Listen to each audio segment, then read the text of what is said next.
Hi there. Today we're talking about crafting compelling arguments, a must-have skill for paper 2. So whether you're writing to persuade or to argue, your goal is to convince the reader that your point of view is the best one. Here's a quick trick. Use the peel structure.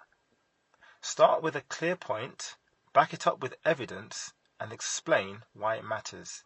Then link it back to the main argument. For example, if you're arguing against school uniforms, you could say, uniforms stifle creativity because they force everyone to look the same. Studies show that self-expression boosts confidence, which leads to better academic performance. See how smooth that flows?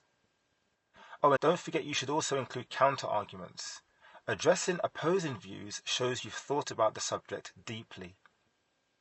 Want more tips like this, along with templates and examples? Our AQA GCSE English Language Guide has got you covered. Click the link in the description and grab yours now.